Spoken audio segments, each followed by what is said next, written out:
మన శివశంకర్ గారు చెప్పండి, ఏంటి ఇది వైసీపీ వాళ్ళంతా వాళ్ళు మొదలుపెట్టిన వివాదం ఇది? ప్లస్ ఈ ఎమ్మెల్యే మీద దాడి చేశారంట, ఈస్ట్ ఎమ్మెల్యే మీద, గుంటూరు ఈస్ట్ ఎమ్మెల్యే మీద. సో ఇప్పుడు వాళ్ళే కొట్టుకోవటం జరుగుతోందంటారా? సాక్షాత్తు చంద్రబాబు నాయుడు ముఖ్యమంత్రి ఉండగానే వాళ్ళ పొలిట్ బ్యూరో మెంబరే లేచేసి మాల్ లొకేషన్ చేయాలి డిప్యూటీ సీఎం అని మైదుకూరు సభలో సాక్షాత్తు చెప్పారు.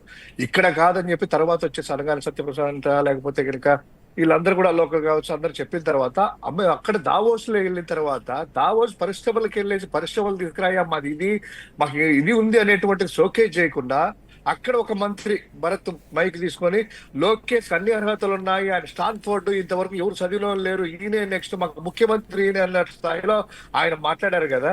ఇదంతా కూడా అంటే వైసీపీ జగన్ గారు చెప్తే భరత్ చేశారా, జగన్ గారు చెప్తే శ్రీనివాస్ రెడ్డి చెప్పారా, లేదా వైసీపీ వాళ్ళు చెప్తే వీళ్ళు చేశారా? మీరు తన్నుకుంటున్నారు ఆధిపత్య పోరుతో. ఆయన తగ్గించాలని, పవన్ కళ్యాణ్ తగ్గించాలనేటువంటిది ఈక్వల్ గా తీసుకురావాలని లోకేష్ ను పైకి తెస్తున్నారు. లోకేష్ ఏంటి ఇప్పుడే వాళ్ళ మా నాన్న బతుకుండగానే ముఖ్యమంత్రి కావాలా, తర్వాత ఏమవుతుందని వాళ్ళు ఇన్సెక్యూర్ ఫీల్ తో వాళ్ళు ఎలివేట్ కావాలని చూసుకొని మీరు చూసుకొని అది సింపుల్ గా ఏమంటే వైసీపీ ట్రాప్ లో పడద్దు.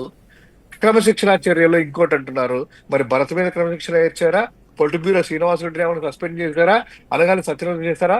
సోమిరెడ్డిని చేశారా? మీ వాళ్ళే కదా ఇదంతా కూడా భజన చేసుకుంటూ ఒకరికొకరు.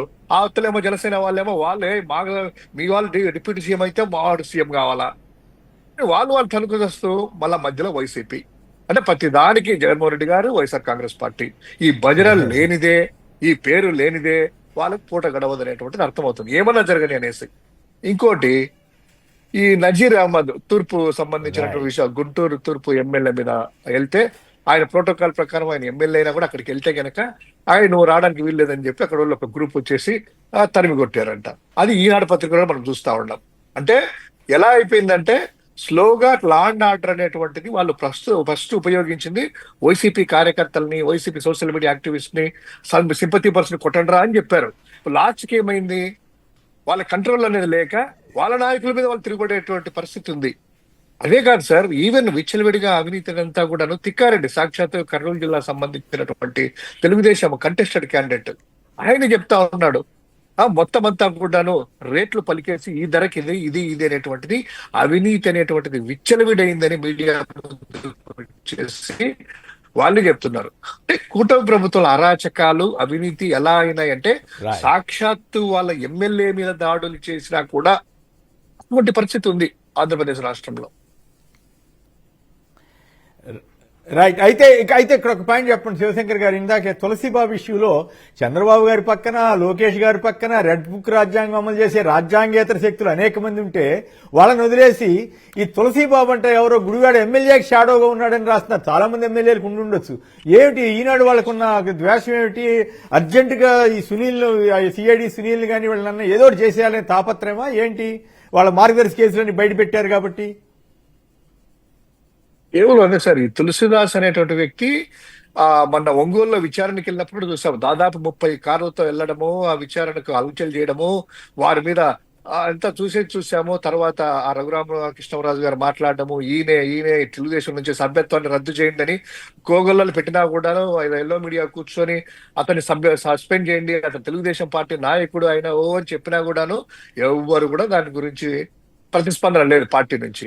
మీరు అన్నట్టు కేవలం ఆ సునీల్ ని టార్గెట్ చేసుకొని, ఐపీఎస్ సునీల్ గారిని టార్గెట్ చేసుకొని ఈయన ద్వారా ఆయన ఏమన్నా ఇబ్బంది పెట్టాలనేటువంటిది ఏమన్నా తీసుకొని వచ్చి ఈ రోజు ఈనాడు ఏమైనా ప్రచురంగా ప్రచురించిందా అనేటువంటి అనుమానాలు లేకపోలేదు. ఎందుకంటే నిజంగా అలా అయితే గనక చాలా మంది ఉన్నారు. మీరు అన్నట్టు రెడ్ బుక్ రాజ్యాంగం చుట్టూ తిరిగే వాళ్ళంతా, అరాచక చరిత్ర అంతా ఉన్నారు, చంద్రబాబు చుట్టూ తిరిగే వాళ్ళు ఉన్నారు, స్థానికంగా ప్రతి నియోజకవర్గంలో ప్రతి జిల్లాలో ఒక్కొక్కరు ఉన్నారు.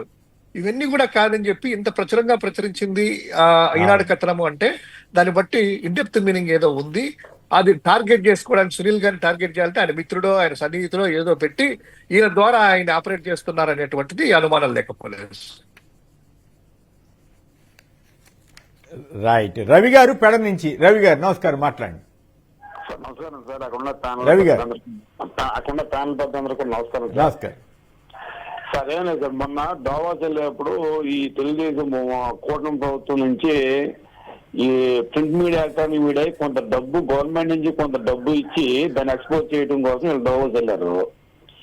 అక్కడికి వెళ్ళిన తర్వాత పరిశ్రమలు ఎంత చేయాలని ఇంతవరకు బయటకు రాలేదు. కానీ అక్కడ వాళ్ళ అబ్బాయిని సీఎం చేయాలనే మాట మాత్రం దాన్ని తెరమా తీసుకొచ్చి దాన్ని మాత్రం ఇండియా వేడిగా అలవాటు మాత్రం చేయగలిగారు. అంతకుముందు 14 నుంచి 19 నుంచి ఎంఓలు చేస్తున్న ఎంఓలు ఎన్ని లక్షల మంది ఉద్యోగాలు వచ్చి ఎన్ని కోట్లు వచ్చి లెక్క చెప్పమని ఇప్పుడు ఒకసారి.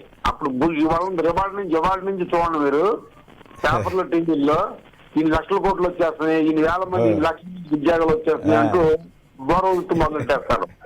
అందువల్ల నేనేదేంటంటే 14-19 మీరు చేసిన పర్యటనలో ఎన్ని ఎంఓలు కుదుర్చుకున్నారు, ఎన్ని ఉద్యోగాలు వచ్చినాయి ఒకసారి లెక్క చెప్పమనండి.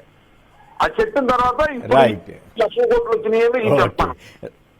ప్రభుత్వం డబ్బులు వచ్చి సొంత డబ్బా కూడా ఇంకోటి సార్. సైదులు గారు విజయవాడ నుంచి. రైట్, టైం తక్కువ ఉంది, మళ్ళీ మిగతా అంశం మీద కూడా మాట్లాడాలి కదా. సైదులు గారు విజయవాడ నుంచి, నమస్కారం, మాట్లాడండి సంక్షిప్తంగా. నమస్కారం అండి.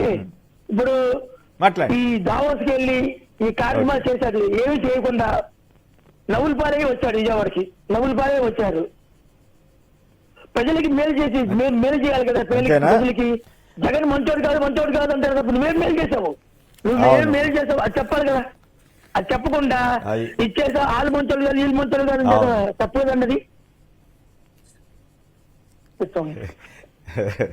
Right, okay. మన విజయబాబు గారు మీరు కూడా ఏమైనా సంక్షిప్తంగా ఈ వైసీపీ ట్రాప్ డిప్యూటీ సీఎం పదవి అని అంటాం, ఏది గొడవ డిమాండ్ చేయొద్దని ఇప్పుడు తాజాగా పల్లా శ్రీనివాసరావు చెప్పినట్టుగా జాకీ మీడియా రాసింది, దాని మీద ఏమైనా సంక్షిప్తంగా కామెంట్ చేస్తే. ప్రధానమైన అంశం దారి ఖర్చులు దండగా, ఇది ఈ డావోస్ ఒప్పందం మీద అందరూ ఆసక్తిగా ఉన్నట్టున్నారు. సంక్షిప్తంగా ఒక మాట చెబితే దాని మీదకి వెళదాం.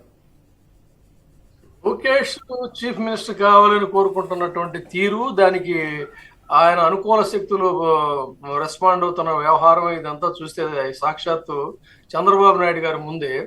నేను లోకేష్ పాయింట్ ఆఫ్ వ్యూలో ఒకటి చెప్తున్నాను. అంటే ఒక్కొక్కరికి మనం అందరికి ఓవరాల్ గా నైతికంగా ఒక ధర్మం ఉంటుంది, బట్ స్వధర్మం అనేటువంటిది ఎవరికి వాళ్ళకి ఇప్పుడు ఉన్నటువంటి కలియుగంలో ఒక స్వధర్మం ఉంటుంది. ఏంటంటే లోకేష్ పాయింట్ ఆఫ్ వ్యూలో అవసరమైతే తన తండ్రిని తోసిరాజు అని చెప్పని సీఎం అవడానికి కూడా నైతికంగా ఆయనకు హక్కు ఉంది. అందుకని బహుశా ఈ షాడోస్ అంటే అన్ని కూడా ఏంటంటే రాబోయేటువంటి పరిణామాలకి వీటన్నిటిని ముందు సూచికలుగా మనం భావించవచ్చు. అందుకనే ఆ రకంగా పెట్టిరేగిపోతున్నారు. లేకపోతే ఒక సీనియర్ పార్టీ అధినేత, ఆ పార్టీ అధినేత యొక్క ఆదేశాలు కానీ సందేశాలు కానీ సూచనలు కానీ లేకుండా ఈ విధంగా పెట్టిరేగిపోతున్నారు. అంటే బహుశా చంద్రబాబు నాయుడు గారి చేతిలో ఆ పార్టీ కంట్రోల్ అనేటువంటిది మెల్లగా తప్పిపోతుంది. తండ్రి లాంటి ఎన్టీ రామారావు గారిని ఈయన తోసినప్పుడు ఇదే రేపొద్దున అడుగుతాడు, నేను తాతకు వారసుండి కదా నాన్న, నేను చేస్తే తప్పేంటి అని అన్నప్పుడు మరి తన పాయింట్ ఆఫ్ వ్యూలో అది కరెక్టే అవుతుంది. కాబట్టి బహుశా ఆ తరహా రాజకీయం ఏమైనా జరుగుతుందేమో అని చెప్పి కూడా మనం అనుకోవచ్చు అండి. అదేమి అసాధ్యం కదా, ఒకసారి మనం చూసాం, మన కళ్ళతోనే మనం చూసాం. సో ఇప్పుడు కూడా బహుశా ఆ రకంగా ఆ దిశగానే ఈ వ్యవహారాలన్నీ కూడా జరుగుతున్నాయేమో. ఇందాక మన సోదరుడు మంచి ఆసక్తికరమని చెప్పారు. ఇంటర్నల్ ఫైట్స్ ఎలా ఉన్నాయంటే 90వ దశకంలో, చాలా సంక్షిప్తంగా చెప్తా, 90వ దశకంలో ఈనాడులో ఒక మెయిన్ పేజీలో కార్టూన్ వేశారు. మొత్తం కాంగ్రెస్ శ్రేణులందరూ కూడా ఒకవైపు శ్రీధర్ మంచి కార్టూనిస్ట్ నిలబడి ఉంటారు. నిలబడి ఉన్న తర్వాత ఈ బాస్ ఏం చేస్తాడంటే కమాన్ అటాక్ అంటాడు, అవతల వాళ్ళ మీద అటాక్ చేయమని. కమాన్ అటాక్ అనగానే వీళ్ళల్లో వీళ్ళు కర్రలు పట్టుకుని కొట్టుకుంటుంటారు.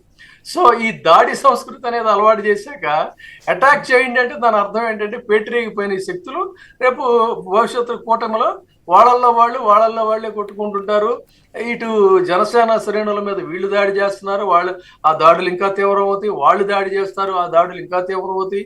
తర్వాత ఏంటంటే పదవులు రాలేదనేటువంటి అసంతృప్తితో సీనియర్లు ఉన్నారు, వాళ్ళల్లో వాళ్ళు దాడులు చేసుకుంటారు. సో కూటమి మొత్తం కుమ్ములాటలకి ఒక దీనిగా ఉంటుందో తప్ప ఎక్కడ కూడా స్టేబుల్ గవర్నమెంట్ అనేటువంటిది లేదు. ఆ స్టేబుల్ గవర్నమెంట్ లేదనేటువంటి మెసేజే ఇవాళ దావోస్ లో పర్యటన తుస్సంటానికి ప్రధాన కారణం అని చెప్పి మనం అనుకోవచ్చండి.